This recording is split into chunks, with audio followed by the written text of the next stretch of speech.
지금 시각은 7시 20분입니다. KBS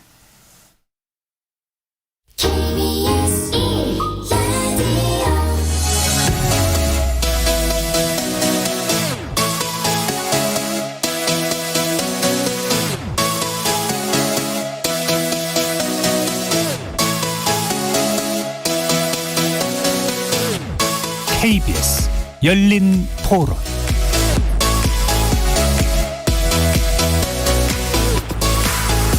안녕하십니까. KBS 열린 토론 정준희입니다.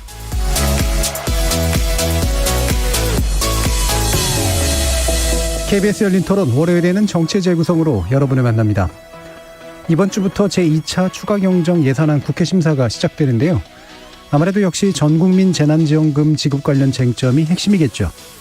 지난주 송영길 더불어민주당 대표와 이준석 국민의힘 대표가 전국민 재난지원금 지급 방침에 원칙적으로 합의했지만 국민의힘의 내부 반발로 인해 원점으로 돌아가고 말았는데요.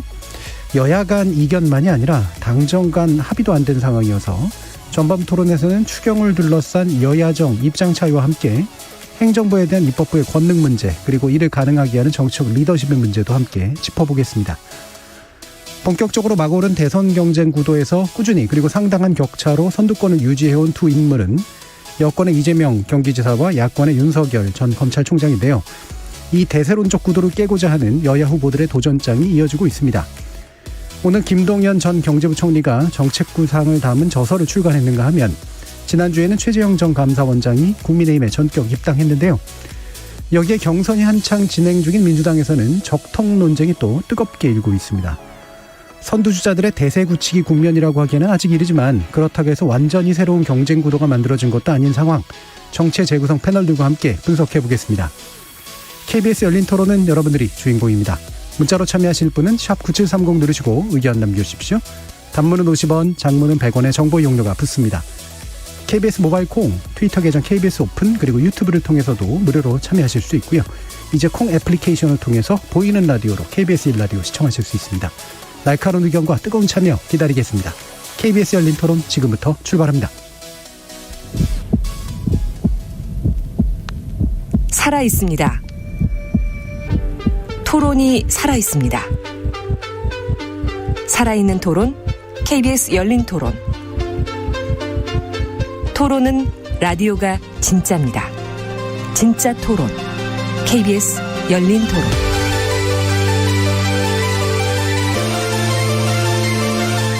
정치를 보는 새로운 시선, 정치의 재구성에서 시작합니다. 함께해 주실 네 분의 논객 소개하겠습니다. 더불어민주당 장경태 의원 나오셨습니다. 안녕하세요. 장경태입니다. 전 국민의힘 대변인 윤희석 대변인 함께하셨습니다. 안녕하세요. 윤희석입니다. 전 정의당 혁신위원이시죠. 김준우 변호사 나오셨습니다. 안녕하세요. 김준우입니다. 격주로 만나 뵙고 있는 국민의당 김근태 부대변인 나오셨습니다. 안녕하십니까. 김근태입니다. 자, 이제 33조 원 규모의 2차 추경안 국회 심사가 이제 시작되는데요. 일단은 이제 처리 시한은 합의를 한 상태입니다.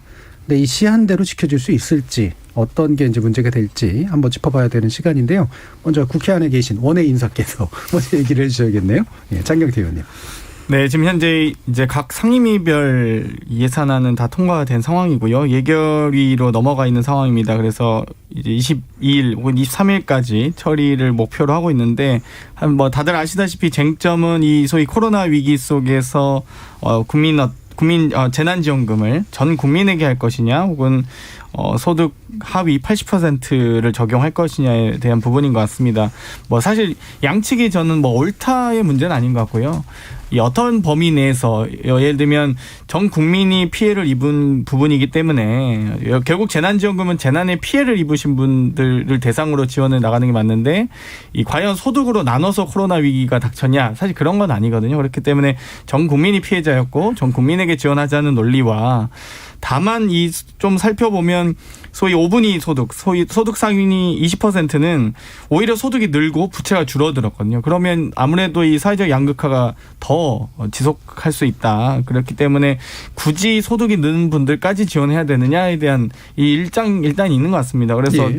어떤 게 옳다라기보다는 제가 보기엔 다만 이 정책이 이제 조세 정책의 차원이냐 아니면 뭐 복지 정책의 차원이냐인 것 같고요. 조세 정책은 차등을 둘 수 있지만 복지 정책은 차별해서는 안 됩니다. 그렇기 때문에 저는 어떻게 이걸 이해하고 있느냐에 따라 좀 관점도 달라지고 여러 가지 물론 재정 당국의 우려대로 당연히 국가 내 여유가 있으면 당연히 전 국민에게 지원하는 게 옳고요. 또 한편으로는 여러 가지 방식으로 혼합해서 많은 국민들께서 정말 국가가 국민을 좀 소중하게 여기고 있다는 인식을 좀 심어줄 수 있는 어떤 계기가 됐으면 좋겠다. 예. 그런 생각이 듭니다. 국회 안에서의 상황이라든가 서로 맞붙고 있는 입장 차이에 대해서 비교적 객관적으로 지금 얘기를 해주셨는데요. 어쨌든 그래도 당론은 그 의원들께서 이제 정하신 당론은 이제 민주당의 경우에는 이제 전국민 재난지원금을 추진하는 그런 방식이고, 자 국민의힘은 지금 당론 자체는 그러지 않았었단 말이죠. 예, 지금 어떤 입장으로 기본 핵심을 구성하고 있다고 봐야 될까요? 핵심은 이번 추경으로 인해서 자영업자와 소상공인, 소위 말하는 취약계층에게 집중적으로 혜택을 드리자라는 전제가 있고요. 예. 증액은 안 된다.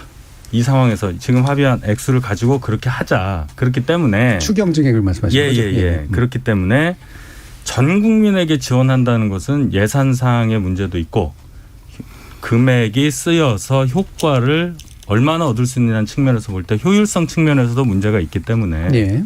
전 국민에게 주는 것은 반대한다. 예. 이게 기본적인 입장이죠. 예. 기본적으로 이제 소상공인, 자영업자들에 대한 두터운 지원을 해야 된다. 그리고 현재 입장에서 봤을 때 증액을 해서까지 이렇게 추경 증액을 해서까지 전 국민으로 가는 건 효과성도 떨어지고 그렇게 좋은 방식은 아닌 것 같다. 이렇게 보시는 거네요. 그렇습니다. 네.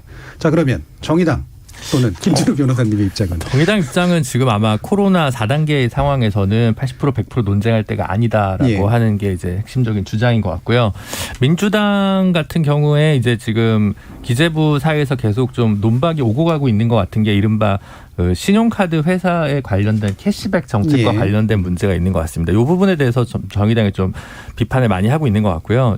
아시는 분들은 청취자분들께서도 아시겠지만 이제 신용카드로 돈을 썼을 때 10% 정도의 캐시백을 이제 나라에서 카드사에 지원을 해줘서 더 이익을 주겠다는 건데 그게 이제 사실은 더 어려운 분들 같은 경우 신용카드를 또 사용하지 않는 분들도 많고 그게 바로 소비 진작으로 이어진다는 보증도 없기 때문에 그래서 그걸로 잡혀 있는 예산이 1조 1천억 정도 된다고 합니다. 그래서 이거를 뭐 차라리 지역 화폐로 한다든가 아니면 아무튼 다른 방식으로 좀 전용할 수 있는 방법들이 있는 것 같은데 자칫 카드사 배불려주기라는 좀 뭐랄까 그런 해석에서 좀 자유롭게 어려울 것 같고요. 예. 카드사 쪽에서 기재부에 적극적으로 로비를 한 것이 아닌가 저는 좀 심증이 가고 그래서 이 부분과 관련해서는 좀 그 코로나 관련 예산 부분에 있어서 좀 여유가 있고 토론과 논쟁이 충분히 가능한 지점이 아닌가 싶습니다. 예. 핵심적으로는 그 캐시백 문제는 굳이 할 필요가 뭐 있느냐. 네. 그걸 가지고 뭔가 딴 거를 하면 하더라도 이런 쪽에 지금 정의당은 초점이 맞춰져 있고요. 자, 김근태 부대변인. 네, 일단 기본적으로 재난지원금이라고 부르는 이제 그 용어 자체의 정의를 살펴보면 일단 첫 번째로 이 지원을 하는 대상에 있어서 피해를 입었는가를 따져봐야 될 것이고 또 중요한 것이 그 피해 정도가 국가가 지원을 해야 될 정도만큼 치명적인 것이냐도 분명히 생각을 해야 된다고 봐요. 그래서 이 두 가지 원칙이 재난지원금의 기준이 돼야 될 텐데 그 전국민 재난지원금 같은 경우는 이 원칙에 충실하고 있지 않다라는 생각이 들고요. 그리고 사실 80% 뭐 100% 이런 숫자도 명확한 기준이 없다라고 생각이 들어요. 그래서 코로나19 시기에 지금 피해를 치명적으로 입은 경제적 피해를 입으신 국민도 계시지만 근데 반대로 소득이 또 늘어나는 국민도 있단 말이에요. 그래서 이런 부분들을 잘 면밀히 살펴보고 특히 이제 소상공인과 자영업자가 대표적으로 이제 피해 사례일 텐데 이런 부분들을 면밀히 조사하고 납득할 만한 지원 기준을 제시하는 게 정부의 역할이지 않나. 근데 그런 것들을 못하고 있는 거는 직무유기가 아닌가라고 생각을 합니다. 그래서 그리고 또 이제 25만 원 뭐 거기서 1, 2만 원 정도 낮추는 금액 뭐 이런 것들을 얘기하고 있는데 사실 자영업자분들 제대로 장사만 할 수 있게 해주면 그런 부분들은 하루 이틀이면은 회복할 수 있는 금액들이에요. 그래서 이런 뭐 용돈 주기식의 그런 선심성 뭐 이런 지원이 아니라 그 남는 돈으로 차라리 백신이라도 웃돈 얹어서 더 빨리 가져오든가 그런 좀 본질적인 대책 마련이 더 중요하다라고 생각이 듭니다. 예. 이게 이제 뭐 방금 또 김근태 부대변인께서 제시해 주신 그런 내용 같은 경우 또 약간 더 많이 나간 이제 그런 쟁점이라서 어떻게 이제 연결시켜야 될지 좀 고민이 되긴 합니다만 이 부분은 좀 보죠. 일단은 여야 합의가 가능할 것인가. 사실 이 부분. 어떻게 보세요, 국민의힘에서? 글쎄요. 원내에서 어떻게 하냐에 따르겠지만 기본적으로 전 국민에게 드리느냐 마느냐의 문제에 대해서는 한쪽이 양보하지 않는 이상 합의하기가 어렵다고 봐요. 아까도 말씀하셨죠. 저 장경태 의원께서 말씀하신 게 복지는 차별하면 안 된다고 말씀하셨는데 어떤 근거로 그렇게 절대적인 의미를 가진 말씀을 하시는지 제가 이해가 잘 안 갑니다. 무슨 말씀이냐. 재난지원금 얘기가 나온 것은 결국은 코로나19 사태로 인해서 경제적인 손실을 보신 국민들께 세금으로 지원을 해주겠다는 거예요. 간단히 얘기해서. 그런데 아까도 말씀하셨잖아요. 소득 5분위에서는 오히려 소득이 늘고 부채가 줄었단 말이에요. 김부겸 총리가 한 얘기예요. 이거는 다른 사람이 한 얘기가 아니라. 그렇다면 경제적 손실에 대해서 지원을 하겠다는 재난지원금의 정의에 비추어 볼 때 이거는 대상이 아닌 게 명확하잖아요. 그리고 또 효율성의 측면에서 아까도 말씀드렸지만 얘기를 하면 예를 들어 한정된 양의 물이 있는데 모두가 목이 말라요. 근데 어떤 사람은 정말 목이 마르고 어떤 사람은 별로 목이 안 말라요. 그러면 모두에게 한 모금씩만 줘야 되느냐. 그렇게 생각하지 않는 게 제가 볼 땐 합리적이라고 봐요. 이걸 어떻게 합의를 할 거냐. 그건 한쪽에서 설득을 해줘야 돼요. 어느 정도는 양보를 해줘야 된다는 얘기죠. 그러니까 양보는 이제 쌍방이나 다방에서 다 일어나는 거잖아요. 그런데 예. 이 논리를 부술 만한 논리가 제가 말씀드린 논리를 부술 만한 논리가 민주당에 있냐는 거예요. 전 국민에 대한. 이게 뭐 선별하는 비용 80%에서 80%를 20%를 제외하는 비용이 많다. 그다음에 80%는 되고 81%는 안 되기 때문에 그 1% 차이로 거기서 지원에 배제된 사람의 뭐 상실감 이런 얘기를 한단 말이에요. 그 좀 박약하지 않아요, 그거는? 아니 2010년에 이제 많은 논란과 논쟁이 있었습니다. 뭐 소위 무상급식 논쟁인데요. 그 덕분에 그 당시 오세훈 서울시장께서 사퇴하셨죠. 그러니까 무상급식 때도 그랬고 의무교육 논쟁에서도 그렇습니다. 돈 있는 분들에게 굳이 우리가 급식비까지 지원하면서 교육비까지 지원하면서 의무교육 지금 이제 21년부터 고교까지 무상교육이 되는데 과연 고등학교 그분들이 등록금이 없어서 고교 중등교육을 못 받느냐 그런 건 아니거든요. 예를 들면 돈 있는 집 자녀분들이 뭐 여러 가지 뭐 급식비가 없어서 뭐 이 무상급식을 해야 되느냐 이런 논쟁이 있었습니다. 그런데 그 논쟁은 우리가 어찌되었건 이 소득을 조세정책 시행함에 있어서 소득을 거둘 때는 이 차등을 둬서 더 많이 번 사람이 더 많이 내고 뭐 좀 덜 버신 분들이 덜 내는 이런 식으로 어떤 차등을 둔다는 것은 많은 국민들의 공감대가 있는데 국가가 국민에게 주어야 될 여러 가지 혜택과 지원 제도 중에서 특히 이 재난과 관련돼서는 이 영업금지라든지 집합 제한이라든지 뭐 어떤 여러 가지 행정명령이 있었죠. 각 이 소상공인과 자영업자들은 영업금지를 받았을 거고요. 또 국민들도 집합금지 혹은 집합 제한을 받지 않았습니까? 그러면 그 행정명령이 미치는 모든 분들에게 일정한 국가가 국민에 대한 보상 과 예우를 한다는 차원에서 재난지원금이 논쟁이 있는 겁니다. 그런데 과연 여기서 방금 말씀하셨듯이 소득이 높은 분들은 이 행정명령을 따르지 않았느냐? 뭐 그런 부분은 아니거든요. 그러니까 재난지원금 자체가 단순한 어떤 복지 정책에서도 차별하지 않는데 이 재난지원금만큼은 더욱더 차별해서는 안 된다. 보편적이고 일률적으로 적용돼야 된다라는 논리입니다. 그렇기 때문에 아마 그런 부분에서 이준석 대표도 합의를 했다든지 혹은 여러 가지 이 손실보상과 혹은 재난지원 논의 과정에서 국민의힘 내부에서도 아마 논쟁이 있으실 거라 봐요. 그러니까 저는 얼마든지 이 주제에 대해서 뭐 국회나 혹은 이 방송 토론을 통해서 논의할 수 있다고 보지만 이 재난지원금에 대한 전 국민 어떤 차별 없는 지원에 대한 논쟁은 아마 없을 거다라고 말씀드릴 수 있습니다. 아니, 그러면 집권 여당 민주당 출신 김부겸 총리가 왜 소득 5분위 이 얘기를 왜 하냔 말이에요. 소득이 늘고 소득 부채가 줄었다. 이 얘기를 굳이 할 얘기가 없잖아요. 여러 가지 이제 재정 이분은. 당국의 입장이 있죠. 그래서 이제 그 재정 부분은 당국은 그럼 네, 저는 뭐 이제 그 선별 비용과 관련해서 좀 많이 들기 때문에 시급한 경우에는 전 국민 지원을 하고 이후에 뭐 연말정산 방식으로 환급을 한다든가 뭐 이런 방식으로 아니면 소득을 나중에 잡아서 이렇게 뭐 누진세를 한다든가 그런 방법은 충분히 활용할 수 있을 것 같은데 계속 작년부터 그런 얘기들을 뭐 예를 들어 뭐 매일경제신문 같은 데서도 얘기하고 뭐 다양한 정치인분들이 얘기했는데 그게 뭐 조세당국이나 이런 데서 기재부에서 반대를 해서인지 그 방법이 계속 좀 채택되지 않고 있는 부분이 조금 이해가 안 가고요. 그때 이제 땜질식으로 이번에 몇 프로 하다 보니까 그 논의가 좀 안 이루어지는 걸린 것 같고 사실 작년 같은 경우에도 재난기부지원금 자체를 미신청하거나 아니면 기부하겠다고 의사가 밝혀져가지고 이제 국고로 다시 말하자면 환수된 건들이 이제 2천 몇백억 정도 있다고 알려져 있습니다. 한 70만 건 정도가 된다고 해요. 그래서 저는 그런 방식으로 좀 합의를 또 만들 수도 있는 거 아니냐라는 생각이 좀 드는데 계속 민주당도 사실은 어떨 때는 100% 어떨 때는 몇 프로 이렇게 계속 퍼센트가 좀 왔다 갔다 하죠. 물론 지금은 거의 셧다운에 준할 정도로 좀 긴급한 상황이라고 보여지기 때문에 이번 건 같은 경우 사실 저는 그래서 또 이해가 안 가는 게 지급 시기를 추석으로 예정하고 있다는데 진짜 급하면 사실 8월 중으로 지급을 하고 100%를 일단 지급하고 나머지는 뭐 10%라도 좋습니다. 90%로 합의를 해서 10%는 정말 더 부유해졌을 것 같습니다. 사실 제가 물론 이제 과세 소득 자체가 그렇게 투명하지 않은 나라이기 때문에 이게 또 여러 가지 다른 쟁점이 있겠습니다만 그렇게 해서 뭐 연말 정산 방식이나 이럴 때 소득으로 다시 나중에 해서 세금을 나중에 누진한다든가 이런 방식들도 분명히 있을 것 같은데 너무 과도하게 뭐랄까 자존심 싸움이랄까 이렇게 치닫는 건 별로 안 좋은 것 같고요. 다만 저는 지난주 어쨌든 이준석 대표가 그걸 합의를 해줬다고 봤고 그건 일정한 정치적 결단이었다고 생각하기 때문에 상당히 존중을 하는데 그 부분이 무화된 상황에서 여야의 합의에 야당의 조타수는 누구인가 누구와 이야기를 했을 때 이 부분이 정확히 합의가 될 수 있는지에 대한 좀 의문도 있어서 그 부분과 관련해서는 또 야당이 그게 뭐 당대표도 좋고 원내대표도 좋은데 좀 조금 더 책임감 있는 자세로 협상에 좀 임해야 이 논의가 좀 빨리 잘 정리될 수 있지 않을까 싶습니다. 네, 일단 김건태 부대변인까지도 말씀드렸죠.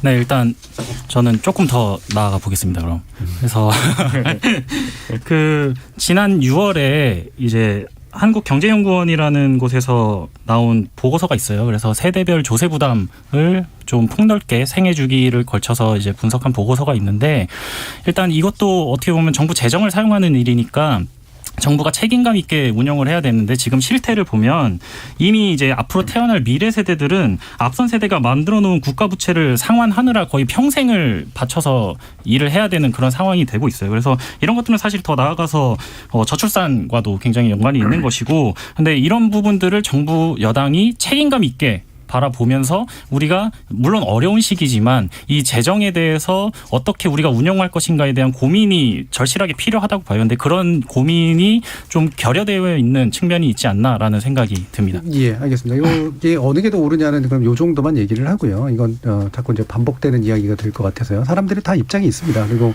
나름의 정의가 있고 나름의 논리가 있어서 결국은 그래서 제가 합의 또는 타협의 영역이 어느 제까지 가능하냐 이걸 여쭤본 거긴 한데 일단 들어온 의견들을 좀 한번 볼게요. 7105님은 캐시백이고 뭐고 간에 왜 자꾸만 분쟁의 불씨를 남기라는지요. 단 10원이라도 전 국민에게 똑같이 주면 말이 없을 겁니다. 전 국민 대상으로 해야 됩니다라는 의견 주셨고요. 허장윤님은 피해가 큰 소상공인들에게 재난지원금 줘야 합니다. 전 국민 지원 반대입니다라는 의견도 주셨고요. 안동수님은 글자 그대로 재난지원금입니다. 이 난국의 적잖은 득을 보고 있는 상위 그룹은 배제해야 됩니다라는 의견도 주셨고 김민진님은 전 국민 줬을 때는 소상공인 자영업자 모두 불만 없었죠. 선별적으로 주었을 땐 너도 나도 불만 나오고 진짜 티도 안 났습니다.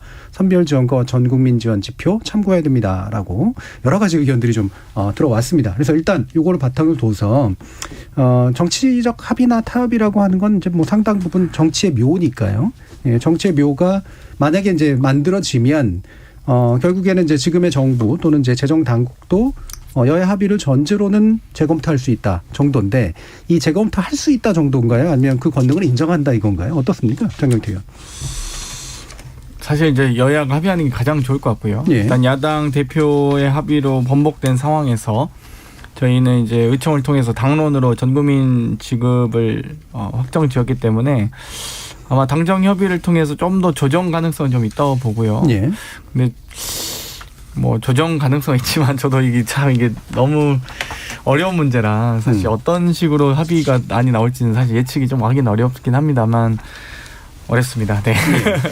이게 저는 아무리 봐도 사생결단한 문제가 어느 쪽이든 간에 그런 생각이 좀 들긴 하는데. 팽팽해요. 예. 자, 근데 이게 뭐 지금 이제 정부의 입장 또는 재정당국의 입장, 여당의 당론, 야당의 당론이 이제 서로 좀 엇갈리는 상태에서 되게 복잡한 이제 방정식이 좀 필요한 상태가 됐잖아요. 그럼 이 부분 다시 좀 짚어보죠. 그러니까 지금 국민의힘 쪽 입장에서는 이준석 당대표가 이를테면은 좀 성급하게 잘못 합의해 준 거다. 아니다. 송영길 당대표가 지나치게 언론 플레이를 한 거다. 여러 가지 얘기들이 있어요. 기본적으로는 사태는 어떻게 파악하고 계십니까? 합의를 했다는 말 자체가 대변인 발로 한번 언론에 나갔기 때문에 예. 정말로 약속을 하고 그럼 전 국민으로 갑시다 이렇게 된 거냐, 그건 아니라고 생각을 합니다. 물론 당사자 두 분만 한 방에 있었다고 하잖아요. 예, 그래서 대변인도 아마 전달받는 과정에서 약간 착오가 있을 수도 있고 뭐가 의미 전달이 100% 안 되는 경우가 있었을 텐데, 이준석 대표가 이제 그 이후에 나가서 한 얘기들이 있잖아요. 전제는 소상공인 그리고 자영업자분들에게 충분하게 보상이 이루어진 후 예산이 남으면 이라는 전제를 달았단 말이에요. 예. 제가 이런 말씀을 좀 드리고 싶습니다. 그 발언이 나올 때 그때 두 분이 만나셔서 이런 게 나와서 이제 깜짝 놀라게 했었던 이 부분은 언론 전달 과정에서 좀 문제가 많이 있었다고 생각을 해요. 물론 그 과정에서 이제 지금 특정인이 이제 거론이 될 텐데, 이 대변인이 말씀을 하시는 과정에서 언론에 전달하는 과정, 거기에 좀 문제가 있었던 거는 제가 좀 지적을 할 수밖에 없어요. 왜냐하면 정무적 판단에 들어가야 되는 겁니다. 아다르고 어다른데 그거를 어떤 톤으로 얘기하느냐, 어떤 시점을 두고 어떤 시차를 두고 어떻게 하느냐에 따라서 그 방에서 이루어졌던 두 분의 여야 두 당대표의 대화의 분위기와 결론, 그런 것들이 다 나올 텐데 그런 것들이 좀 고려되는 부분이 적었다. 그런 면을 지적할 예. 수밖에 없어요, 저는. 예, 뭐 두 가지 면이 다 있을 텐데요. 어차피 이런 정치적으로 뭔가 전달이 일어나는 과정에서 의미의 손실이 일어나는 경우 충분히 있으니까요. 근데 이게 이제 방금도 말씀해 주신 게 충분히 지원하고 남으면에서 다 되게 주관적인 단어들이에요. 충분히를 도대체 어떤 기준으로 삼을 것이며 남으면이란 어떤 기준으로 삼을 것이냐. 그러면 우리가 이제 합의를 아주 단단한 합의까지 볼 건 아니라고 하더라도 그럼 기본적인 방침상으로 뭔가 이렇게 같이 내놓을 만한 정도의 뭔가를 가지고 있었을 텐데 이게 이런 애매모호한 방식의 어떤 거였을까? 라는 이제 그런 의문이 들어요. 그리고 나면 내놓을 수가 있었을까? 그런 생각이 아니, 들어요. 이 복잡한 얘기가 아니고요. 딱 두 가지 지점인데요. 뭐 더불어민주당 대변인이 이야기한 게 아니라 국민의힘 수석 대변인 발로 당 대표로부터 워딩을 받은 수석 대변인 논평이 발표였습니다. 전 국민 지급 합의. 딱 이게 핵심이거든요. 전 국민 뭐 당연히 수석 대변인이시니까 또 현역 의원이시니까 당 대표께 워딩을 받죠. 뭐 저희가 워딩을 알려주겠습니까? 뭐 근데 당 대표께서 전 국민 지급으로 합의했다. 이 핵심 키워드를 가지고 이제 발표를 하신 거고요. 또 그러다 보니까 100분 뒤에 번복하셨어요. 그래서 100분간 무슨 일이 있었나? 100분 토론도 아니고 여기 100분 토론 사회적 계시지만 아무튼 다른 방송국 얘기를 하시면 알겠어요. 그래서 이 얘기를 들어보니 뭐 여러 가지 이미 얘기 공개적으로 당 대표가 뭔데 하냐, 원내 대표가 나냐 이런 말도 안 되는 소리가 어디 있습니까? 원내 대표는 국회의원들의 대표지만 당 대표는 당원들의 대표죠. 그렇기 때문에 대표성도 훨씬 크고요. 여러 가지 모든 저희도 그렇지만 국민의힘도 모든 당내 집행기구 중앙 의사결정 과정에서 당대표가 의장을 맡습니다. 원내대표가 의장인 거는 의총밖에 없어요. 의총도 의장이 있는지 모르겠네요, 저도. 근데 모든 당내 의사결정 구조는 당대표가 의장을 맡기 때문에 그만큼 대표성이 높거든요. 근데 당대표가 뭔데 하냐뇨. 이건 저는 제 귀를 의심했어요. 그래가지고 참 이 두 가지 지점. 이 국민의힘 수석 대변인의 발표, 그리고 당대표로부터 워딩을 받은 발표가였다, 한 가지. 그리고 두 번째는 당대표의 권한을 왜 다른 분들이 더 오히려 침해하시는지 모르겠습니다. 저는 요거는 뭐 왼쪽으로 보든 오른쪽으로 보든 꼭 뭐 왼쪽 오른쪽의 문제는 아니지만 어느 각도에서 보든 이준석 대표가 조금 실수한 부분은 있다고 생각을 하는데요. 국민의 입장에서 보면 자신들의 대선 전략이나 당론과 위배되는 부분과 관련해서 합의를 하고 왔기 때문에 당내에서는 꼭 막 이준석 대표가 뭐 어려서 젊어서 뭐 우스워서 뭐 이런 게 아니더라도 충분히 비판받을 만한 일이었다고는 생각이 듭니다. 하지만 뭐 제 개인적으로는 당대표가 어느 정도의 권능은 있는 거 아니냐라고 생각하는 분 입장에서는 조금 달가운 측면만 있는 건 아닙니다. 근데 이게 지금 양 당에서 계속 나타나고 있는 현상이에요. 예를 들면 주호영 원내대표 시절에 김태년 원내대표랑 뭐 합의했다가 이제 의총에서 깨지고 돌아오는 과정이라든가 나경원 원내대표 시절에도 그런 일이 있었고 또 예전에 민주당 같은 경우도 뭐 박영선 원내대표가 뭔가 합의에 오르면 뭔가 좀 걸리는 일이 있고, 그러니까 말하자면 당내를 완전히 장악하지 못하거나 당내 완전 주류가 아닌 사람이 원내대표거나 당대표일 경우에 그에 맞는 뭐 권위랄까 권한이 제대로 좀 인정받지 못하고 있는 게 우리 거대 양당에서 자주 나타나고 있는 현상이라는 생각이 하나로 들고요. 다른 한면으로 조금 하지만 그럼에도 불구하고 이준석 대표를 반드시 옹호할 수는 없는 이유는 이런 것 같습니다. 제 생각에는 물론 코로나였지만 거기서는 따로 적어도 한 원내 수석 부대표 정도 되는 분들이 별도로 배석을 해서 합의문을 다시 문자로 다시 정리를 해가지고 확인을 한 다음에 대변인에 나가야 되는데 지금 보도된 거에 따르면 스피커폰으로 당대표 두 분이 불러서 그냥 두 대변인 고용진 의원이랑 황보승 의원 인대서 그대로 받아친 거라는 거잖아요. 그러니까 뭔가 구두 대화에 있는 걸 그대로 옮기는 과정에서 이게 좀 설화가 있거나 해석이 다를 수 있는 부분과 관련해서는 좀 정리가 되는 중간 단계가 분명히 좀 필요했는데 그 부분들을 좀 놓친 게 아닌가. 그런 부분에서는 조금 경험 미숙이나 이런 것들이 이준석 대표가 지적받을 수밖에 없지 않을까 이런 생각이 좀 듭니다. 김근태 부대변인 순서인데 제가 이 시점에서 안 들어갈 수가 없을 것 같아요.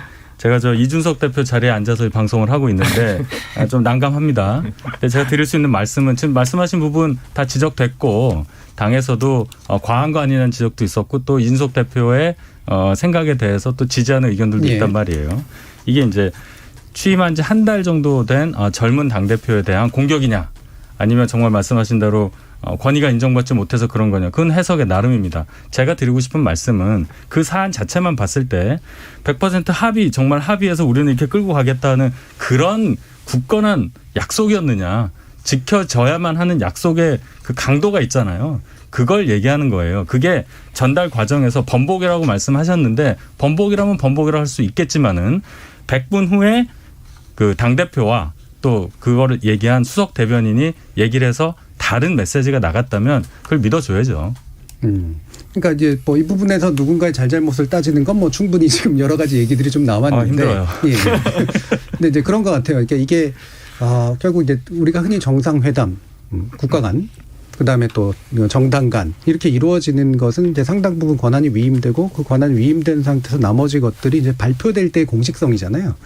이 공식성이라는 측면에서 아까 김준우 변호사님이 이제 지적해 주셨듯이 뭔가 좀 이렇게 미숙한 부분이 있었다라고는 분명히 좀 얘기될 수 있을 것 같아요. 그 합의의 정도가 얼마나 단단했냐 아니냐는 별개로 치더라도 어쨌든 대변인의 입으로 이제 뭔가 이렇게 발표되는 형식을 이제 취했었기 때문에 그러면 이제 그 발표 뒤에 언제든 뭐 재해석할 수 있고 뒤집을 수 있고 이제 이런 문제는 아니니까 제가 계속해서 궁금했던 건 어느 정도가 됐길래 발표에 할 필요가 있다라고 느꼈을까. 사실 그런 거였거든요. 나름대로 두 분 다 성과라고 생각했기 때문에 이제 발표를 했을 텐데 이게 이제 곧바로 이제 성과가 안 돼 버렸으니까. 김준우 변호사께서 조금 제가 정정하고 싶은 건요. 뭐 원내 수석 대표 정도가 배석해서 좀 조율을 했어야 되지 않느냐라고 하시는데 그렇진 않고요. 이 당대표 일정 같은 경우는 비서실장과 수석 대변인이 동행하지 원내수석이 동행하진 않습니다. 원내대표나 여야 합의를 할 때 한다는 점. 그리고 그 정도 당대표의 권한이 있습니다. 모든 여러 가지 회의, 당내 의사결정 과정의 모든 거의 의장과 집행 권한 또 안건 상정 또한 당대표가 거부할 수 있죠. 예를 들면 국회의장이 갖고 있는 권능처럼요. 뭐 아무리 법안을 발의하고 해도 어쨌든 안건을 당내에서는 대표가 조율할 수 있고 또 이 소위 국민의힘은 제1야당 아니겠습니까? 국가의전서열 9위입니다. 그러니까 이 총리 다음에 7위죠. 7위네요. 제가 착각이네요. 그러니까 국무총리 다음이 여당 대표, 야당 대표, 원내대표 이렇게 두 분이 해서 국가의전서열 7위고요. 만약에 국민의힘의 당대표와 더불어민주당 당대표가 청와대에서 대통령과 영수회담을 한다 했을 때 그만큼의 이 대통령과 영수회담 할 정도의 권능과 그 어떤 합의 여러 가지 논의 과정이 이 어찌되건 대한민국 역사에 매우 의미 있는 중요한 역할을 하거든요. 그렇기 때문에 저는 뭐 이 여당과 야당 대표의 이 합의가 결코 가볍지는 않다. 그리고 그 워딩이 전 국민 지급 합의로 뭐 제가 다른 뭐 사족을 붙이지 않겠습니다. 딱 그 워딩으로 수석 대변인께서 들으신 대로 그 또 수석 대변인께서도 능력 있는 분이시기 때문에 또 오랜 국회 경험 하신 분이잖아요. 그래서 허투루 제가 보기 일하셨을 것 같지도 않고 그런 과정에서 또 발표가 나갔기 때문에 저는 그 합의는 뭐 다른 어떤 사족이 붙어도 괜찮은데 전 국민 지급 합의만큼은 명확한 워딩이었다고 봅니다. 예. 일단 김근태 부대변인 말씀까지 좀 듣고 저 뒤에 거 더 얘기해서 연결해서 얘기해 보죠. 뭐 이 사안에 대해서는 더 나아갈 게 딱히 없는 것 같긴 한데 그래서 일단 뭐 당사자가 아니니까 밖에서 이준석 이렇게, 대표를 한랑 이제 약간 태각도 있었지만 그래도 제일 나이가 가까우시잖아요. 네, 여러 가지 그래서 면에서 뭔가 이렇게 생각하시는 부분이 있을 것 같아서. 뭐 어떻게 보면은 이제 원내 경험이 많은 이제 송영길 대표와 이제 어떤 경험 차이에서 오는 문제가 어느 정도 있었을 것이라고 보이기도 하고요. 예. 근데 다만 이제 비판되는 지점이 좀 과한 측면도 분명히 있다고 예. 생각해요. 뭐 제왕적 대표 뭐 이런 워딩들도 나오고 있는데 이런 부분들은 좀 과한 게 아닌가 싶고 그리고 아무래도 또 주목도가 있다 보니까 이제 최연소 당대표고 또 신임 대표의 첫 뭐 국회 합의 아니었겠습니까? 그래서 그런 좀 주목도가 있기 때문에 나타나는 현상들이 아닐까 이렇게 예. 생각합니다. 자, 그러면 이 부분으로 한번 일부를 이제 이야기를 마무리해 줬으면 좋겠는데 민주당 내에서의 송영길 대표의 리더십은 나아졌습니까? 아니면은 유지되고 있습니까? 못해졌습니까? 원래 송영길 대표님께서는 유지를 잘 하시는 분입니다. 네. 뭐 못하시지 않고 뭐 예. 이번에 크게 손해 본 거 없는. 올해 준비를 하셨고 아마 제가 보기에는 좀 송영길 대표님 이제 스타일이 좀 약간 허심탄회하게 이야기하시는 스타일이라서 이준석 대표에게 아마 좀 인간적으로 호소를 하셨을 것 같아요. 그리고 이준석 대표도 아마 고민 끝에 어떤 정치적 결단을 내리는 과정이었을 것 같고 다만 이제 이 원내에서의 상황들은 조금 다소 이제 몰랐을 수는 있는데 예.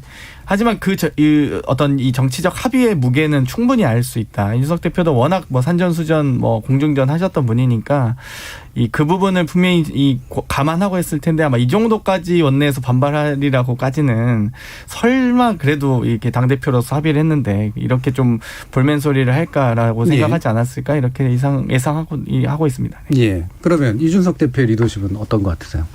뭐 지금 언론이나 국민들 전반적인 평가는 취임 한 달 정도 지난 이준석 대표의 리더십이 경험의 부족이라거나 이런 기우를 다 우려를 다 없애는 수준으로 잘하고 있다고 저는 그렇게 평가를 받고 있다고 생각을 해요. 물론 복잡하게 얘기하셨어요.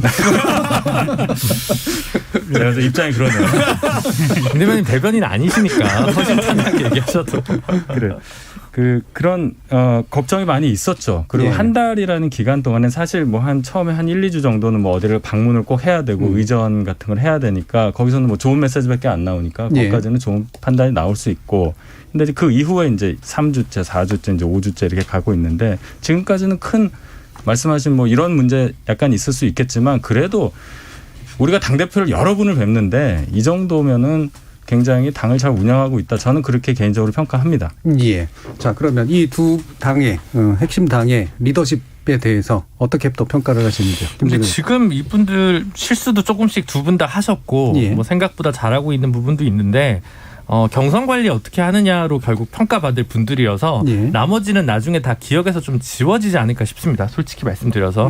근데 이제 민주당 송영길 대표 같은 경우는 뭐 지금 경선이 또 연기가 어쨌든 코로나 때문에 결정이 됐으니까 성적표가 일찍 나올 걸 좀 더 늦게 받으셔야 될 것 같고 이준석 대표는 윤석열 전 총장을 따로 만났는데 이제 뭐 가타부타 아직 뭐 뒷소식은 없고 다만 최재형 원장이 입당을 했으니까 그런 부분에서는 당 바깥에 있던 인재를 모셔오고 있는데 한 걸음 내디딘 거니까 그 부분에 대해서는 또 좋게 평가받을 수 있겠죠.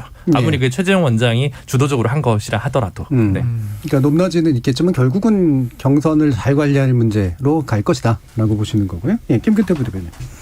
네, 일단 민주당 송영길 대표 같은 경우는 이제 정권 재창출이 기존에 예전에 일어났던 패턴들을 보면 이제 그 이전 정부에 대해서 조금 거리를 두고 어떤 차별화된 메시지를 내면서 이제 정권 재창출을 하는 게 어떤 하나의 패턴이라고 생각이 드는데요. 근데 이번 정부에서는 상대적으로 지지율이 굳건한 측면이 있다 보니까 송영길 대표도 초기에 이렇게 냈던 메시지들이 좀 이전 정부의 거리감을 두는 메시지들을 내왔다가 조금 숨고르기를 하는 그런 시간이라고 보여져요. 그리고 이제 이준석 대표 같은 경우는 좀 우려되는 지점이 말씀하신 대로 이제 대선을 준비를 해야 되는 부분이고 당 대표가 좀 주목을 받는 것보다는 당내 이제 대선 주자들이 예. 담론을 주도하고 주목을 받아야 되는 그런 측면들이 있는데 어떤 이제 여가부, 뭐 통일부 이런 정부 부처에 대한 담론 이런 것들이 시기적으로도 그렇고 좀 대선을 준비하는 입장에서 적절했는가라는 생각이 좀 들기도 해요. 그리고 뭐 지금까지 이제 이준석 당대표가 뭐 나는 국대다 이런 것들을 흥행시키면서 이제 젊은 층의 지지를 계속 받고 있는 거긴 한데 사실 이런 부분은 당대표의 역할이라고 볼 수도 있겠지만 어떤 좀 캠페인 플래너의 역할에 좀 가까운 모습을 보인다라고 보여져요. 그래서 좀 더 당대표에 걸맞는 행보를 앞으로 어떻게 보여줄지를 이제 아직 한 달밖에 안 됐으니까 좀 그런 것들을 지켜봐야 되는 측면이 있다라고 생각을 합니다. 예. 그러면 이제 곁다리로 아마 이번 주인가요? 지상파 방송 하나에서 이제 당대표 간 토론을 본격적으로 하는 거라보다 아마 코너 형식으로 아마 하는 거로 오늘 알려졌는데 이른바 당대표 토론 배틀이라고 해가지고 이 방식이 저는 뭐 이제 예를 들면 이제 영국 의회나 이런 데서 이렇게 수상하고 또 반대 정당의 대표하고 이렇게 계속 말로 이렇게 오간 설전을 하고 이런 거에 뭐 좋은 어떤 형태라고 생각은 하는데 지금 이게 왜 성립이 됐을까가 사실 좀 궁금하거든요. 아무래도 결국은 이게 뒤에 그러니까 그 일이 있고 난 다음에 뒤에 어떤 것들을 해결하는 그런 방식이 되지 않을까 싶은데 어떻게 생각하세요? 토론을 많이 해서 정치적인 문제를 해결하고 또 국민들께 정치권 내에서 일어나는 여러 가지 정보를 전달하는 거는 좋은 일이죠. 그런데 왜 지금이냐? 왜 이준석 대표야 송영길 대표냐? 저도 잘 이해가 안 가요. 아마 이럴 겁니다. 이준석 대표가 종편이나 또 다른 방송을 통해서 토론 잘하기로 이름을 날렸던 분이고 또 토론 배틀이라는 새로운 형식을 통해서 대변인도 뽑고 그래서 토론이라는 하나의 이런 형태가 정치권에서 정치적인 문제를 해결하는 하나의 아주 좋은 수단으로 지금 국민들 머릿속에 각인이 되어 있는 상태에서 가장 핫한 가장 중심될 수 있는 대선 후보들 빼고요. 각 당 여야 당대표가 토론을 하면 좋겠다. 뭐 이런 차원의 기획이라고 생각합니다. 실제로는 그러니까 당대표가 지금 경선 관리 책으로 머무르지 않겠다는 양 대표의 속내가 드러난 자기 홍보 쇼라는 생각이 솔직히 좀 들지만 주요 대권 후보가 전부 원외에 있는 상황에서 여야 당대표가 자주 만나서 이야기를 하면서 접점을 만들어가는 게 우리 정치에는 훨씬 더 좋다고 저는 생각하기 때문에 그게 나쁘게 보이지는 않습니다. 그리고 추경 관련한 문제와 관련해서 삐걱 소리가 났지만 뭐 지구당 부활 문제라든가 재외국민 선거권 문제라든가 그리고 선거법 관련해서 개정 필요성에 대해서 송영길 대표랑 이준석 대표가 합의를 했어요. 그래서 뭐 그게 반드시 하반기에 정치개혁특별위원회를 특위로 설치할지로 이어질지는 모르겠지만 좀 다소간의 선거제도나 정당법 그리고 이제 공직선거법, 정당법, 정치자금법 관련해서 약간이라도 좀 개정이 이번 하반기 국회에서 두 분 간의 좀 협의를 통해서 기점이 돼서 좀 이루어졌으면 하는 바람이 있습니다. 네, 제가 토론을 진행하는 사람 입장에서 이런 얘기를 하면 좀 자가 부정적인 얘기긴 한데 송영길 대표나 아니면 특히나 이준석 대표가 현재 약간 정치적 위기를 돌파하는 수단으로서 의미가 있을 것 같거든요. 어떤 면에서 보면 되게 좀 이렇게 내가 할 말이 다 있었고 이게 뭔가 오해된 것 같아. 그런데 우리가 바라는 합의를 이끌어내는 데는 외려 더 안 좋게 작용할 가능성이 좀 있어 보이거든요. 근데 이 토론 자체가 근데 이거 7가지 합의 사항 중에 포함돼 있었어요. 지난주에. 그러니까 두 분 다 뭔가 이제 경선 관리책으로 머무르지 않겠다는 속내가 거기서부터 저는 딱 드러났다고 생각하는데 어쨌든 좋게 봅니다 저는. 장경태 의원 어떤 두 분 다 좋은 분들이신데요. 네, 근데 사실 당 대표는 토론하는 역할은 아니시죠. 본인의 정책과 어떤 정치적 소신과 비전을 설명드리고 또 여러 가지 논의 과정을 다른 분들의 의견을 잘 수용해서 어떤 의사결정을 하셔야 되는 부분인데 또 두 분이 뭐 대한민국 1, 2당의 대표로서 여러 가지 합의와 결단을 내릴 상황이 많을 텐데 토론하면 사실 이기고 싶죠. 누가 그 토론에서 물에 물 탄 듯 술에 술 탄 듯 하고 싶겠습니까? 그러니까 아마 제가 보기엔 두 분의 차이가 그리고 그 토론 과정에서 나온 얘기들이 발목 잡을 가능성이 더 높다고 봅니다. 네, 그러니까 이견을 확정하는 방향으로 가게 될 가능성이 굉장히 높다. 답정너로 토론하게 할 수밖에 없죠, 토론은. 네, 김규태 부대변인 어떻게 보세요? 네, 뭐 저도 아까 말씀드렸다시피 대선에 집중을 해야 될 시기라고 생각을 하고 또 뭐 새로운 담론을 막 이렇게 또 만들어내거나 뭐 논란거리를 만들어내는 것보다는 조금 이제 좀 안정적인 모습으로 그런 것들이 진행됐으면 그렇죠. 좋겠습니다. 합당 네. 논의도 해야 되고 이런데 그죠? 합당 어떻게 되나요? 일단 내일 협상단 또 미팅을 해보고 아직도 협상 중이에요? 알겠습니다. 그거는 대표들끼리 합의하나요? 그냥 결단하시면 되죠, 대표들이. 근데 모르겠어요. 대표께서 결단하셔도 국민의힘에 또 바로 또 반발, 또 합의가 뒤집어지고 번복될 수도 저희 있겠네요. 당에 너무 관심이 많으신 것 같아요. 자, 0094님은 양당 대표들이 같은 공감대를 형성하고 합의된 사항이 번복하거나 토를 다는 거 좀 문제가 있다고 생각되네요. 라는 의견 주셨고요. 정세영님은 토론으로 정치쇼하는 거 아닌가요? 라는 그런 말씀도 좀 주셨습니다. 자, 1부에서는 이제 코로나19에 관련된 재난지원금 문제를 둘러싸고 여야정의 서로 다른 입장에 대해서 좀 짚어봤고요. 그 안에서 어떤 리더십들이 지금 통용되고 있는가 한번 또 이야기 나눠봤습니다. 2부에서는 대선 후보들 관련된 이야기 좀 더 이어져 가도록 하보죠. 지금 여러분은 KBS 열린 토론과 함께하고 계십니다. 토론이 세상을 바꿀 수는 없습니다. 하지만 토론 없이 바꿀 수 있는 세상은 어디에도 없습니다.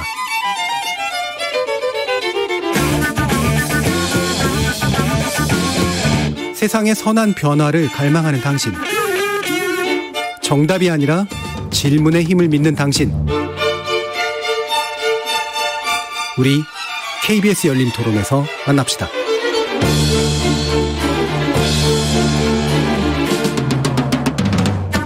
KBS 열린 토론 정치의 재구성 함께하고 있습니다. 국민의힘 윤희석 전 대변인, 전 정의당 혁신위원 김준우 변호사, 국민의당 김근태 부대변인, 더불어민주당 장경태 의원 이렇게 네 분과 함께하고 있습니다. 자, 일단 김동연 경제부총리 관련된 이야기인데요. 정책부상 담은 저서를 출간했고요. 대한민국 금기 깨기라고 하는 그런 내용. 비교적 제가 볼 때 내용을 다 읽어보진 않았습니다만 상당히 좀 막 공부를 많이 한 흔적 같은 것들이 좀 느껴지긴 해요. 근데 이거를 대선 행보로 해석하는 것이 맞을지 맞겠죠? 김준우 변호사님 어떻게 보세요? 본인이 이제 정치 교체라는 표현을 네. 쓰고 있어요. 근데 정치 세력 교체인가요? 네. 근데 이제 여러 가지 고민이 드는데 사실은 김동연 총리가 여냐 야냐 이것도 물음표에 가까운 네. 행보였고 지난 서울시장 선거 관련해서도 후보군으로 여와 야를 막론하고 작년부터 또 거론됐던 분입니다. 그래서 사실은 이게 검사는 검찰편, 기재부 출신은 기재부 편이라고 저는 굳게 믿고 있는 쪽이긴 한데 예. 꼭 좋다 나쁘다의 의미를 떠나서 그 DNA가 훨씬 더 강하다는 의미죠. 근데 본인이 지금 상황에서 바로 대선으로 직행하기에는 현재 조금 너무 늦은 것 같습니다. 그래서 지금 이런 안들을 주로 내면서 행보를 하는 것은 결국은 총리 쪽을 노리는 예. 게 아닐까라는 생각이 좀 들고요. 어느 정부건 간에. 네, 그건 아직 예를 들어 이게 관가에서 그냥 약간 우스갯소리로 들리는 건데 홍남기 부총리의 목표는 강원도지사라는 소문이 있어요. 예. 근데 어느 당인지는 모르겠습니다.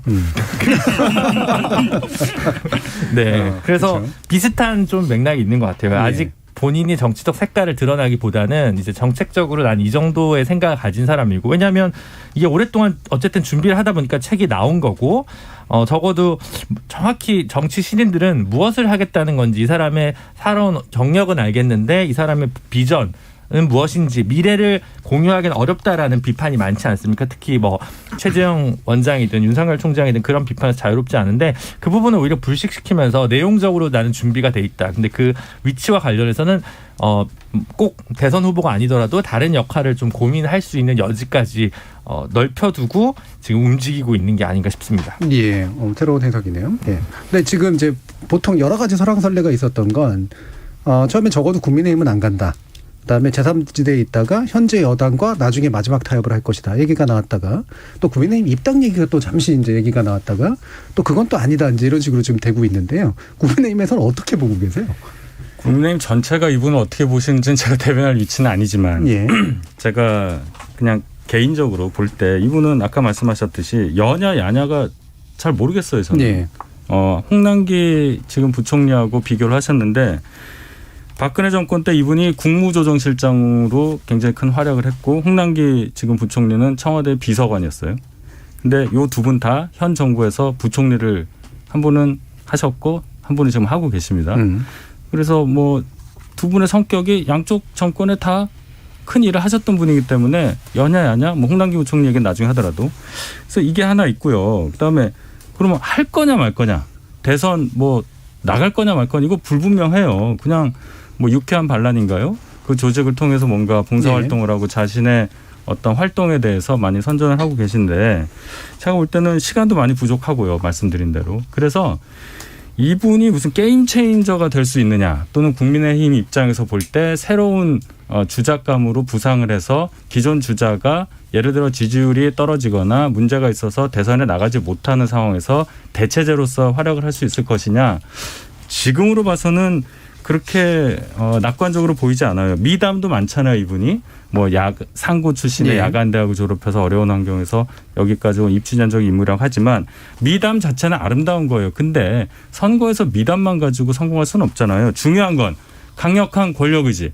내가 꼭 대통령이 되겠다는 권력의지. 그리고 실력 두 개입니다. 이분께 그게 보이느냐?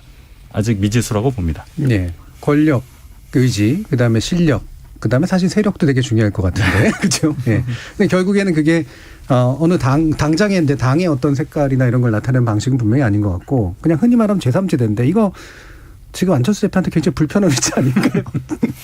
근데 일단 예. 그 김동연 후보 같은 경우 얘기를 한 게 불로소득을 환수하는 시장 친화적인 토지 공개념 이런 워딩을 썼단 말입니다. 근데 참 말이 앞뒤가 안 맞는 말이라고 생각을 해요. 이게 뭐 굳이 비유를 하자면 뭐 가정 친화적인 일부 다 처리하겠다 뭐 이런 그런 좀 그 반시장주의적인 단어에다가 시장 친화적인 단어를 붙여 놓은 거라고 저는 보고 있는데 부동산 관련해서 지금 이제 부동산 관련해서 한 얘기입니다.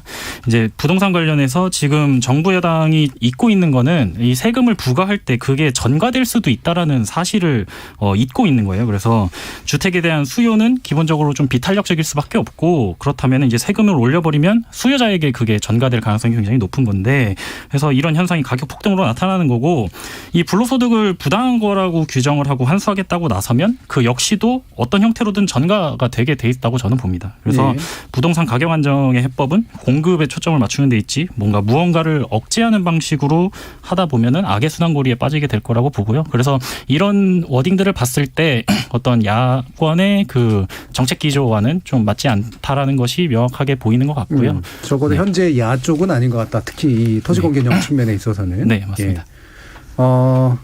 그러면 어떻게 보세요? 장경태 의원은 지금 여권에서는 어떤 입장으로 지금 김동연 총리를 대하고 있는 거죠?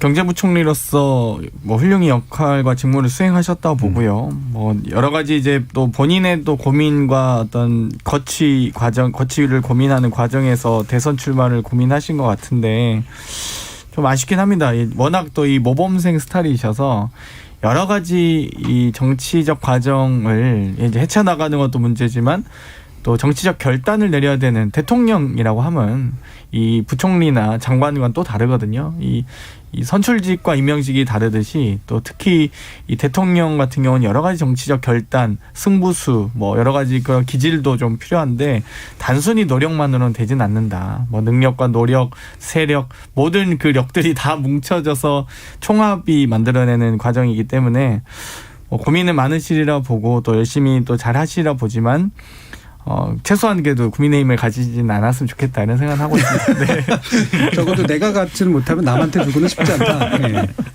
좋은 분이시죠. 네. 그렇게 일단 요약은 되는데요.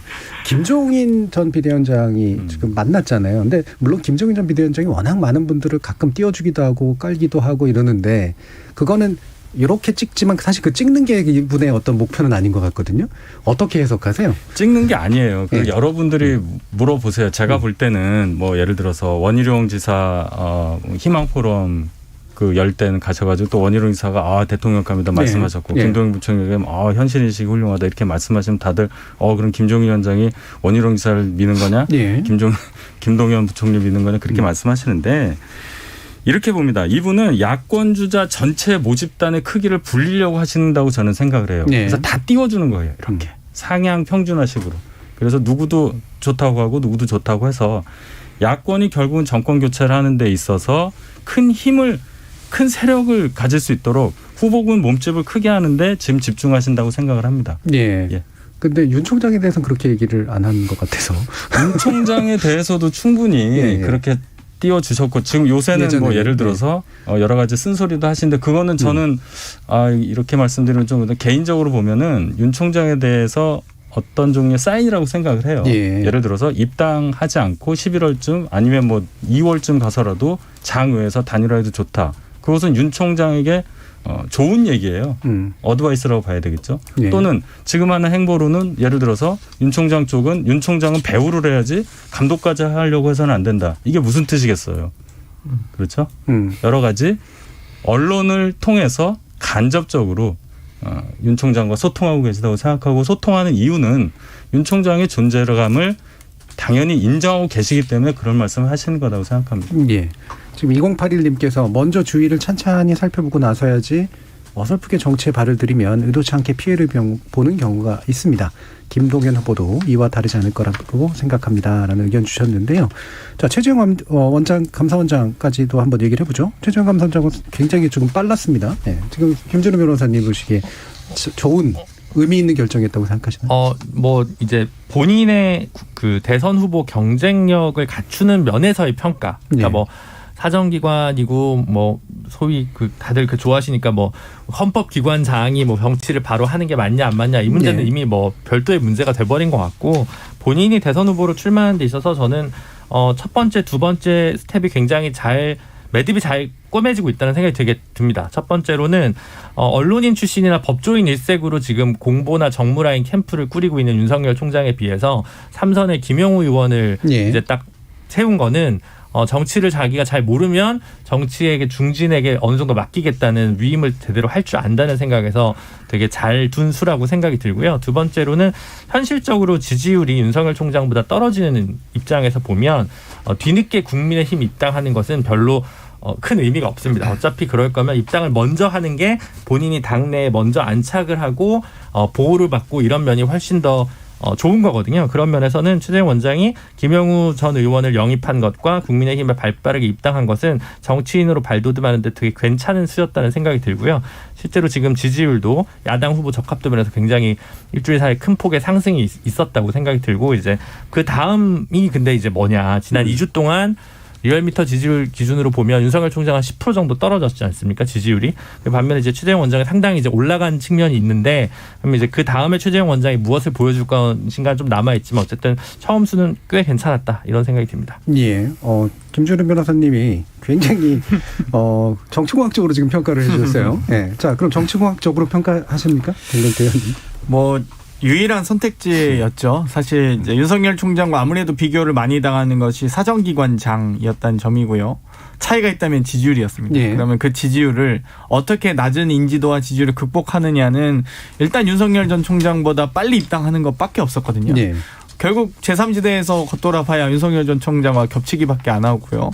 이 입당이라도 빨리 해야 됐을 것 같다는 생각을 하는데 지금 여러 가지 이제 검찰, 국정원, 감사원 등 이 사정기관, 권력기관장들이 정치에 바로 이렇게 입문하는 과정이 참 이제 세간에서는 뭐 검찰총장, 감사원장 했으니 국정원장만 정치하면 대통령이 출마하면 되겠다라는 말까지 나오는데 사실 검찰총장과 감사원장 또 다른 부분이 있습니다. 그러니까 검찰총장의 임기는 법률로서 2년이 보장되지만 감사원장은 헌법에 명시되어 있는 권한이거든요. 임기거든요. 헌법에 4년 임기로 한 해 중임할 수 있게 명시가 되어 있는데 이 헌법기관장이 이 17일 만에 솔직히 부친상을 겪으신 지 일주일 만에 입당을 하셨어요. 그래서 좀 다른 신변의 정리나 이런 것들을 하시면서 좀 여유를 가지시는 게 어땠을까 하지만 결국 이 대통령 출마가 더 중요하셨던 것 같고요. 아무튼 너무 빨리 입당을 하셨다. 그리고 본인의 뭐 유일한 선택지긴 했지만 조금 안타까운 마음도 있습니다. 좀. 네. 자, 윤 대변인. 그 헌법기관장, 특히 사정기관장이 바로 직을 사퇴하고 임기 만료 전에 그리고 정치에 뛰어든 거에 대해서 안타깝게 생각한다고 여당 의원께서 말씀을 하시면 언급하면 언급할수록 그건 여당의 손해예요. 아니 왜 여당 소속의 여당에서 대통령이 임명한 사정기관장, 감사원장 이런 분들이 또 김동연 경제부총리도 어떻게 될지 모르지만 이 정권에 몸담았던 고위직들이 왜 하나같이 야당 편에서 서서 대통령 출마를 고민하냔 말이에요. 여기까지만 말씀드리겠고 최 원장 입장에서는 당연히 당연한 단일한 선택지였어요. 지지세도 없었어요. 조직 당연이었고요. 인지도도 낮아요. 그냥 입당해서 뭔가를 사람들의 관심을 끌어야 됐고요. 아까 김준우 변호사께서 이제 그 다음이 뭐냐가 중요하다고 이제 보시는데 맞습니다. 제가 볼 때는 요 정도까지 조금 떠 있다면 분명히 이제 당 내에서 몇몇 국회의원분들이 최재형 원장을 지원하겠다 또는 소위 말해서 최재형 원장 캠프에 예. 뭐 합류한다 이런 뉴스들이 좀 나올 거예요. 결국은 제가 볼 땐 그래요. 개인적으로. 대선 후보는 국민을 대표하는 국회의원이 얼마나 많은 숫자의 국회의원이 그 사람을 미느냐에 따라서 결정이 된다고 생각을 합니다. 따라서 최재형 원장은 아주 미약한 지지세에서 출발을 했지만 당에 입당하는 국민의힘에 전격 입당하는 수를 씀으로써 아주 상당히 빠른 기간 동안에 대선 후보로서의 어느 정도 입지를 다지는데 성공했다고 저는 생각을 합니다. 윤석열 총장의 경우와 많이 대비가 되죠. 예. 김근태 부대님. 네, 임기를 말씀하셨는데 사실 임기의 또 다른 이름은 저는 보장이라고 생각을 해요. 그래서 임기를 보장한다라는 것의 의미는 눈치 보지 말고 직무를 잘 수행해라라는 건데 공정히 직무를 수행하지 못할 정도로 방해하고 압박했던 분들이 임기를 지키지 않았다고 비판하는 거는 어불성설이다라고 생각을 하고요. 그리고 이제 그 윤 총장도 마찬가지지만 중요한 거는 이제 대안과 비전이 무엇이냐라는 걸 앞으로 보여주는 게 굉장히 중요할 것 같아요. 그래서 문재인 정권이 잘못됐다라는 그 메시지를 통해서 나왔는데 그렇다면 당신들은 어떤 정치를 할래라는 물음에 답할 수 있어야 된다라고 보고 그래서 이대로 가다가는 이제 과거에만 집중하는 그런 후보들이 될 수도 있기 때문에 최재형 원장 그리고 윤석열 총장 마찬가지로 이 점을 알고 더 나아가서 대한민국의 어떤 청사진을 제시하는 것을 충실히 해야 그 이상의 어떤 경쟁력을 돌파할 수 있을 것이다. 저는 이렇게 생각을 합니다. 예. 결국은 윤 총장 얘기로 또 연결이 돼야 될 것 같은데요. 김준우 변호사님. 근데 일단 최재형 원장이 그렇게 핍박받았다고 보긴 좀 어렵죠. 윤석열 총장이면 뭐 진영을 막론하고 뭐 징계권이라든가 여러 개 있는데 최재형 원장 같은 경우 사실 명분은 좀 부족합니다. 명분은 윤석열 총장에 비해서는 훨씬 좀 부족한데 부족하기 때문에 그 대척점에 있는 이미지도 좀 약하고 그래서 아직까지는 지지율이 상대적으로 이 정권과 싸우는 뭐 투사 이런 이미지가 좀 약하다 보니까 그런 문제가 좀 발생하니까 그거 부족한 거를 다른 식으로 채우는 거겠죠. 역대 감사원장 출신 정치인도 그렇게 말로가 성공적이진 않았습니다. 이회창 총리나 김황식 총리가 있는데요. 예. 네, 어떻게 하여튼 그걸 잘 트라우마랄까 이런 그 징크스를 잘 해결하시기를 빌고. 근데 그게 말하자면 아까 얘기한 김동연 부총리의 유일한 강점인 것 같아요. 그러니까 최재형이 바라는 나라 그리고 윤석열이 바라는 나라는 절차적 정의가 지켜지는 나라라는 건 상상이 되는데 그 이상이 좀 상상되지는 않거든요. 그러니까 무엇을 하겠다라는 게 아니라 나는 원칙을 잘 지키겠다. 나는 상식을 잘 지키겠다. 나는 공정한 룰의 심판자가 되겠다라고 하는 것만으로 현재 산적한 문제들을 잘 해결할 수 있나. 최재형 원장이 부동산 문제를 잘 해결할 수 있나. 윤석열 총장이 부동산 문제를 잘 해결해 줄 수 있나. 이런 이미지가 예. 선뜻 서지 않기 때문에 생기는 불안 요소가 분명히 있는 거거든요. 그래서 아까 오히려 뭐 김종인 비대위원장 얘기 많이 나왔지만 오히려 어떻게 보면 지금 이 윤석열 총장이나 최재형 원장 같은 경우는 본인의 어떤 정책적 소울메이트 그게 예를 들어 김동연 부총리를 영입해서라도 본인이 가진 약점을 좀 상쇄할 수 있는 방안에 대해서 깊은 고민이 필요할 것 같고요. 본인들이 지금 와서 특급 과외 선생님들에게 과외를 받는다고 해서 갑자기 일취월장하기는 쉽지는 않을 거라고 보여지거든요. 그래서 그런 부분이 좀 지금 야당 주요 후보들의 숙제가 아닐까 싶습니다. 그게 제가 볼 때는 굉장히 정치공학적인 해석이에요. 우리나라에 러닝메이트제가 없기 때문에 이런 절차적 정의에 정통하신 분들이 소위 말하는 경제를 잘하는 사람과 뭔가 연합을 해서 새로운 시너지 효과를 낸다? 그런 예가 없어요. 그리고 자, 이 두 분 윤석열 저는 김동연 부총리를 밀어드리는데 거부를 하시는군요. 제가 이 말씀을 드리려고 하는 거예요. 왜 지금 이렇게 사람들이 어렵고 경제에 대해서 부동산 문제 이런 거에 대해서 굉장히 잘 해결될 수 있는 사람이어서 이 문제를 해결해 줘야 되는 시점인데도 불구하고 여기에 문외한이라고 볼 수밖에 없는 검사 출신 뭐 판사 출신의 감사원장이 이렇게 각광을 받고 있느냐. 이건 시대가 그렇게 요구를 하기 때문이에요. 그 얘기는 뭐냐면 절차적 정의라고 하는 절차적 정당성이라고 하는 공정의 가치가 이 정권 들어와서 너무너무 무너졌기 때문이에요. 그래서 사람들이 공정이라는 단어를 떠올리고 그 공정을 실현할 수 있는 사람을 찾다 보니 윤석열이라는 사람이 난데없이 정치를 하게 되고 최재형 감사원장이 갑자기 정치를 하게 된 거예요. 저는 이 말씀 드리려고 그 예를 드린 겁니다. 예, 그 부분에 대한 해석이나 이유에 대한 파악들은 당파에 따라 굉장히 다를 것 같아서 장기태근 하고 싶은 말씀 있어요? 일단 탄압을 받았다고 하는데요. 일단은 윤석열 전 총장도 잘 모르겠지만 확실한 것은 최재형 전 원장님 어떤 탄압을 받으셨는지 모르겠네요. 탄압 얘기는 제가 한 적이 없는데. 김근태 부대변인 하셔서 말씀드렸습니다. 자, 지금 이제 오윤재님은 장경태 의원님께 여쭙네요. 현 정부 고위공직자였던 윤 총장, 최 원장, 김동연 전 총리가 왜 이런 코미디 같은 행보를 하고 있다고 보시는지요? 여당의 반성과 이유가 궁금합니다라는 말씀 주셨고요. 또 할래 내부총질님께서는 현 정부의 인사정책이 잘못된 거라기보다는 그 믿음을 저버린 인간들이 잘못된 게 아닐까요? 라는 의견도 주셨고요. 또 5962님은 윤석열, 최재형 두 사람은 야권에 유력한 대선 주자가 없으니 정권에 시비 걸고 뛰쳐나간 거라고 봅니다라는 그런 또 의견도 주셨습니다. 여러 가지 나름의 판단들을 하고 계시는 것 같은데, 그런데 윤 총장은 지금 위기에 처한 걸까요? 아니면은 한 번의 조정기를 겪고 있는 걸까요? 이분이 이제 노출이 오래됐잖아요. 예. 노출되신 지가 오래됐고 정치를 안 하신 분이기 때문에 보여줄 게 이제 많이 떨어질 거예요. 그리고 제가 보니까 제 개인적으로는 최근에 보여주는 이제 유명인 만나기 행보, 이것이 이 관통하는 메시지가 있어야 되는데 상당히 그 소위 말하는 구태스러워요. 예. 옛날에 보면은 유명한 사람 누구 하나씩 다 찾아가서 만나고 절도 하고 그랬잖아요. 딱 그런 인상이 든단 말이에요. 예를 들어서 반기문 총장을 갑자기 왜 만났느냐. 그래서 저는 의문이에요. 예. 그리고 광주도 가셨는데 이분이 광주에 가셔서 말씀을 하신 거 다 내용 좋고 한데 왜 가셨느냐를 잘 모르겠어요. 왜 이분이 광주와 뭔가 연관이 많이 있어요. 물론 광주지검에서 근무를 하셨다고 하는데 예.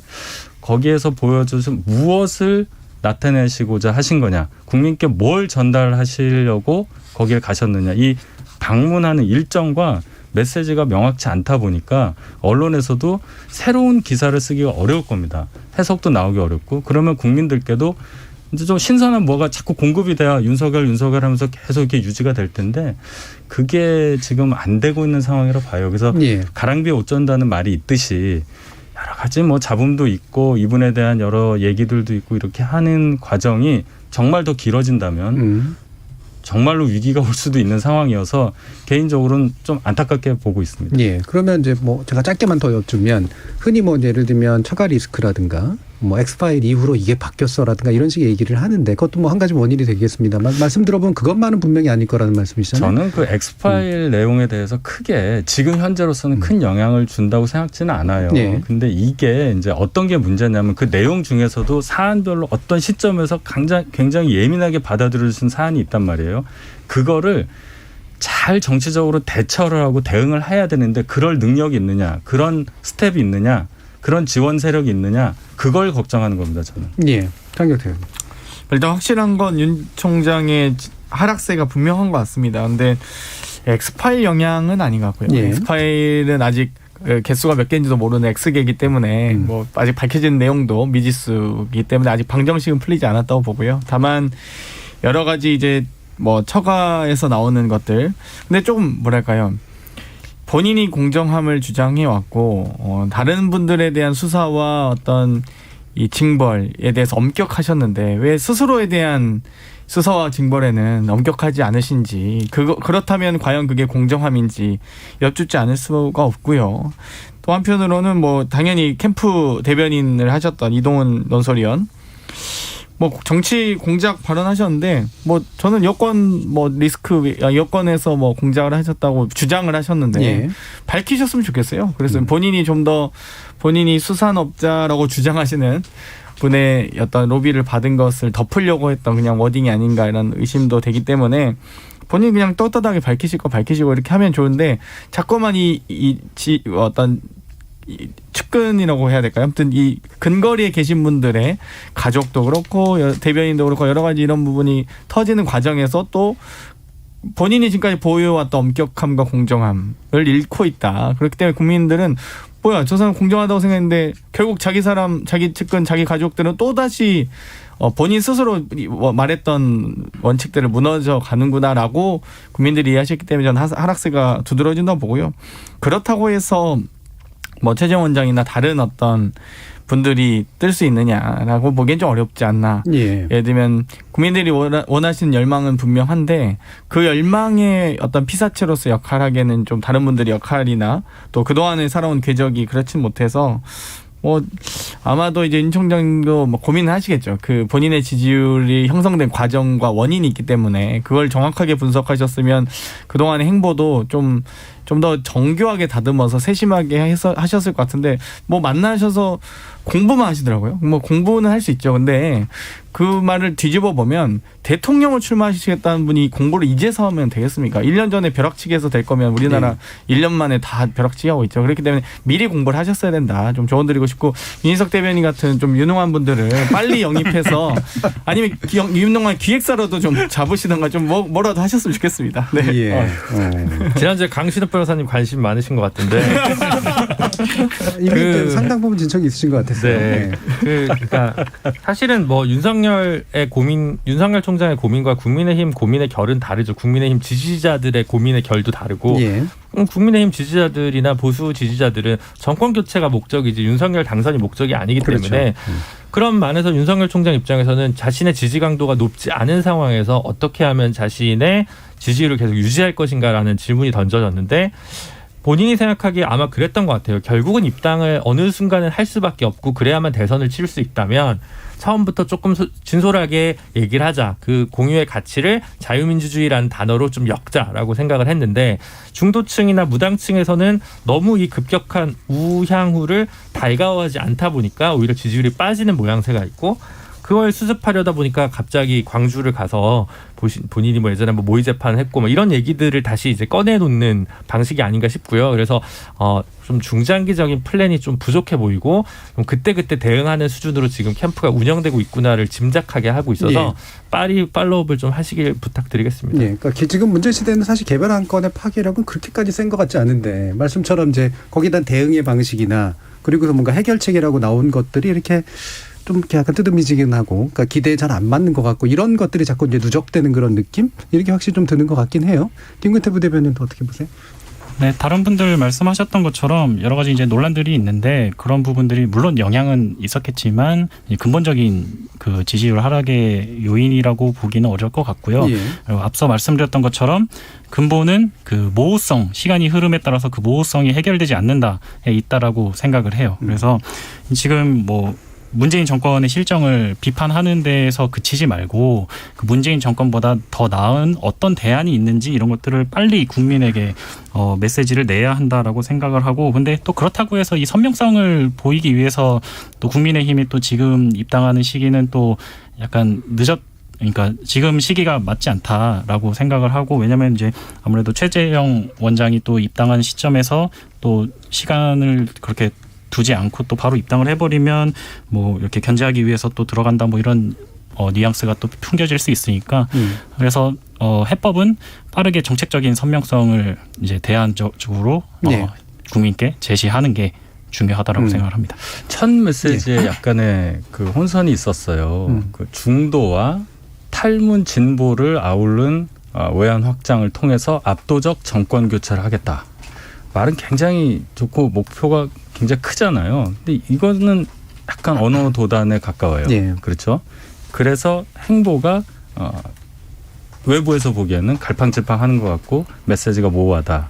이 점을 추가로 지적합니다. 첫 스텝이 꼬였었죠. 그러니까 뭐 다른 분들은 말씀 안 하신 것 같은데 제가 보기에는 처음에 출마선을 27일 날 하신다고 하셨다가 그 장모님 재판이 예정돼 7월 1일인가 예정돼 있을 때 7월 2일 날 예정돼 29일 날 하시면서 좀 뭐랄까 좀 오히려 이 출마 시기를 좀 저울질하던 과정, 메시지를 좀 다듬는 과정이었을 것 같은데 이 재판 결과 이후에 출마서 하면 아마 분명히 거기에 대한 영향을 미칠 수밖에 없다고 판단하셨던지 빨리 좀 조급하게 땡긴 측면이 있다. 차라리 그런 과정들을 좀 무릅쓰고 좀 더 담대하게 이 재판 결과를 지켜보면서 거기에 대한 일정한 메시지를 내고 윤희석 대변인께서 지적하신 대로 좀 더 이 대한민국의 비전을 좀 더 제시하는 출마 선언을 하셨으면 어땠을까 하는 예. 아쉬움이 좀 듭니다. 또 이와 더불어 사실 우리 김근태 부대변인 지금 의원직 승계서열 1위시잖아요. 지금 국민의당 세 분의 국회의원들이 비례대표로 재선하신 분들도 계신데 빨리 국민의당의 청년 의원이 뭐 진출해야 되지 않겠습니까? 예. 이런 부분들이 정말 우리 현재 대한민국 정치사에 필요한 부분이라 봅니다. 예, 오늘 의외로 장경태 의원님 끝까지 말이 많으셨습니다. 자, 열린 토론 정치의 재구성 이것으로 모두 마무리하겠습니다. 함께해 주신 김근태 부대변인, 김준우 변호사, 윤유석 대변인, 그리고 장경태 의원 네 분 모두 수고하셨습니다. 감사합니다. 감사합니다. 감사합니다.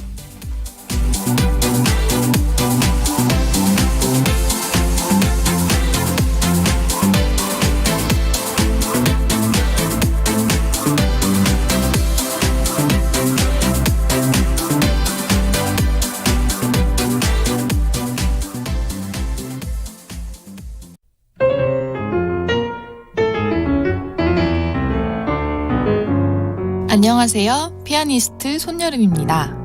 저는 2018년부터 평창 대관령 음악제 예술감독을 맡고 있습니다. 올해도 7월 말부터 8월 초까지 강원도 일대에서 음악제가 열리게 됩니다. 저는 이 음악제를 한 해 한 해 해오면서 음악이 우리 모두의 마음에 위안이 되고 앞으로 한 걸음 더 나아갈 수 있는 힘이 된다는 것을 실감하고 있습니다. 청취자 여러분, 코로나19로 많은 어려움을 겪고 계실 텐데요. 제가 음악을 하면서 힘든 순간이 찾아올 때마다 KBS 클래식 FM을 통해 힘을 얻었던 것처럼 음악이, 라디오가 여러분께 큰 힘이 되기를 바랍니다. 언제나 KBS, 당신 곁에 라디오. KBS는 여러분과 함께합니다.